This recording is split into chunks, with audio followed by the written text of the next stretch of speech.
அனைவருக்கும் வணக்கம். This is Anandamurthy from Evergreen Guidance Channel Coimbatore. இந்த வீடியோல பாத்தீங்கன்னா டிரான்சிஸ்டர் எப்படி ஆம்பிளிஃபை ஆகுது அப்படிங்கறது தெளிவா பார்க்கலாம். காமன் எமிட்டர் மோட்ல எப்படி ஆம்பிளிஃபை ஆகுதுன்னு பார்க்கலாம்.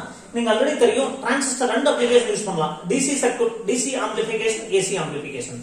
இந்த இதுல பாத்தீங்கன்னா DC ஆம்பிளிஃபிகேஷன் பத்தி தெளிவா சொல்ல போறோம். பட் AC ஆம்பிளிஃபிகேஷன் என்ன பேசிக்கா சொல்றேன் பாருங்க. இதுல வந்து நமக்கு தெரியும் already RC is a collector resistance, RB is a base resistance, CC அப்படிங்கிறது coupling capacitor. AC தான் யூஸ் ஆகும்.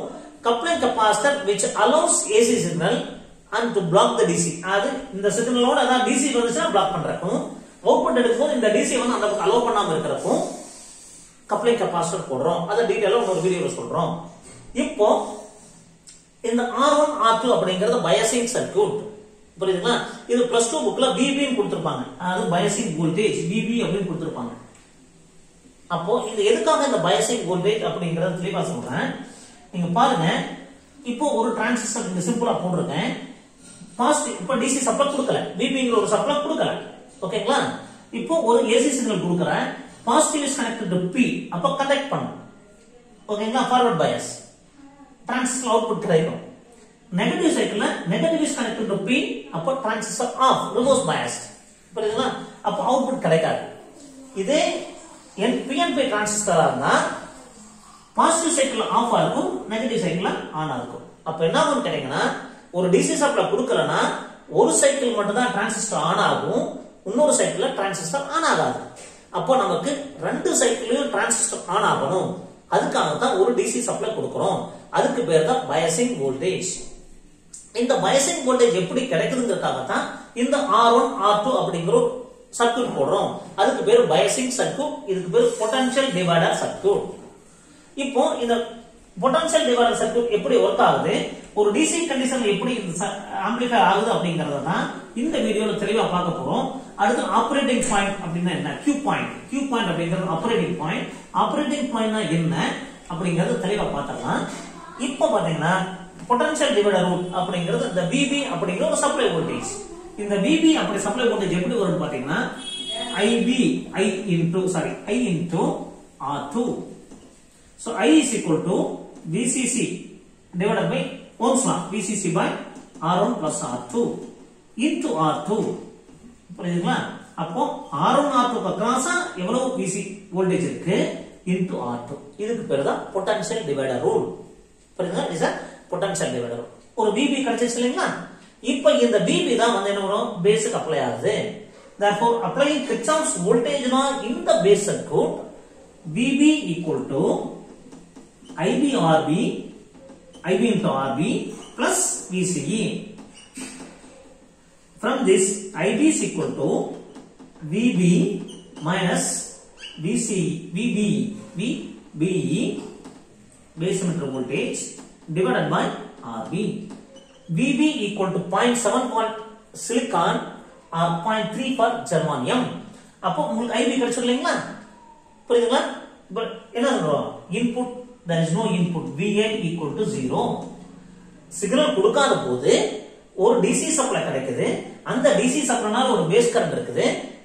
அந்த பேஸ் கரண்ட் பேர் தான் IBQ, zero signal base current, zero signal base current.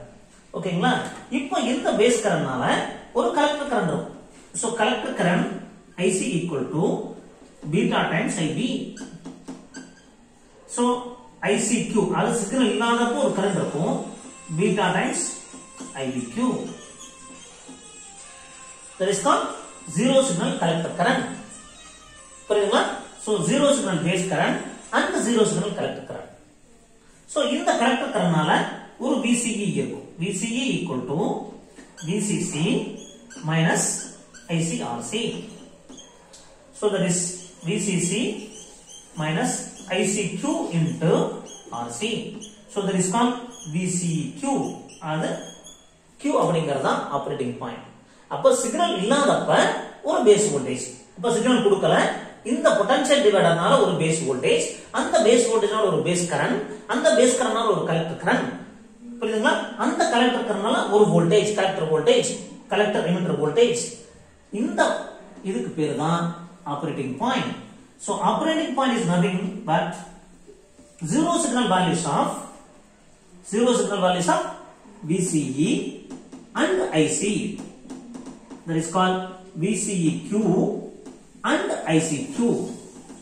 ஓகேங்களா? So this is called operating point. இந்த operating point இருந்தா தான் டிரான்சிஸ்டர் கரெக்டா ஒர்க் ஆகும். That means இதுல வந்து DC ஆம்பிளிஃபை பண்ணது. DC amplify. இப்போ நான் உங்களுக்கு ஒரு நியூமெரிக்கல் வேல்யூஸ் வச்சு ஒரு ப்ராப்ளம் சால்வ் பண்ணி காட்டுறேன். ரொம்ப ஈஸியா புரியும். Now you take VCC equal to 10 volt, RC equal to 1000 ohms. ஓகேங்களா? R1 equal to 4.3 kilo ohms. R2 equal to 5.7 kilo ohms and beta equal to 10. இப்போ இந்த வேல்யூஸ் வச்சு உங்களுக்கு ப்ராப்ளம் சால்வ் பண்ணி காட்டுறேன். இப்போ IB equal to VB minus இப்போ VB கண்டுபிடிக்கணும். VB equal to now VB equal to VCC into R2 divided by R1 plus R2. So that is equal to 10 into 5.7 K 5.7 K அப்படியே வெச்சுக்கங்க divided by 4.3 plus 5.7 you will get 5.7 volts. So in the VB தான் biasing voltage. So signal கொடுக்கல. So that means there is no signal. Signal இல்லாம ஒரு base voltage அதனால ஒரு base current. So that is called VB. இப்போ இந்த VB கண்டுபிடிச்சாச்சு இல்லீங்களா? Now what is the value of VB? VB is called 5.7 volts. VB is called 5.7. இப்போ இந்த 5.7 வச்சு எப்படி நம்ம ஆப்பரேட்டிங் பாயிண்ட் கண்டுபிடிக்கிறதுங்கறத தெளிவா உங்களுக்கு சொல்லிடுறேன். Now you know that VB, what will be the IB? So now you know that IB equal to VC as VB minus VBE divided by RB. So that is equal to 5.7 minus 0.7 divided by 10,000. RB is equal to 10,000 எடுத்துக்கோம். Example RB is equal to 10,000. Therefore that is equal to 5.7 into 10 power minus 5 into 10 power minus 4. So that is 5 into 10 power minus 4 is called as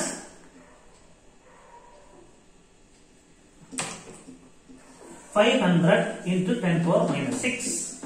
That is 500 microamps. 500 microamps. Okay, now collector current IC is equal to beta times IB.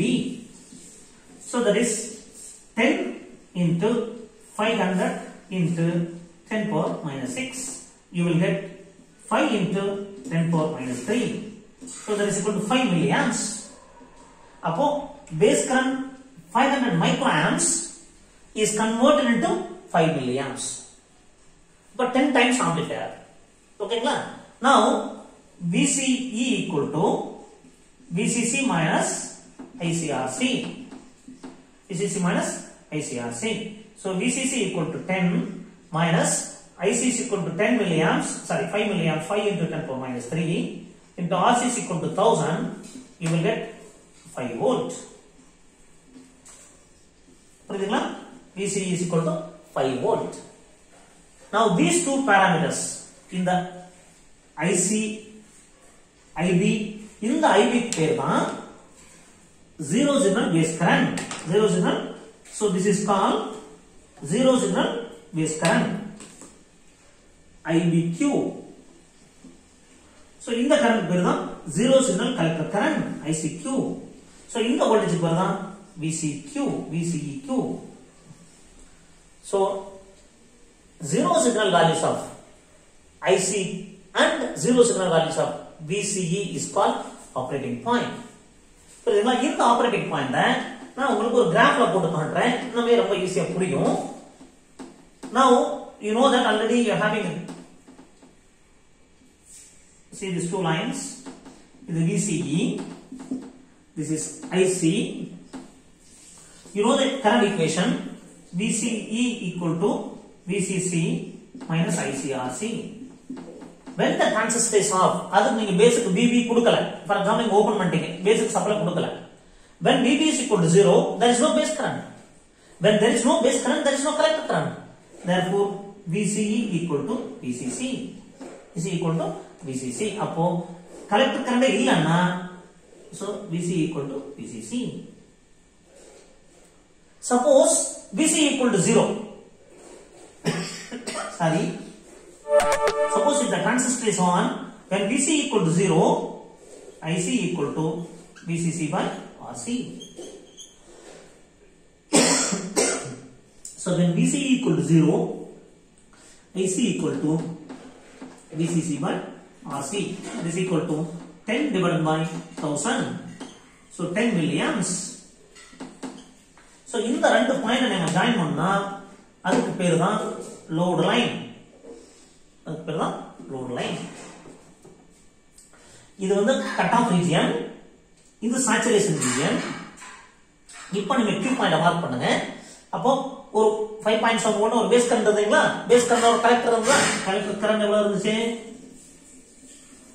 5 milliamps. Collector voltage எவ்வளவு இருந்துச்சு 5 volt. This is called Q point. Q point.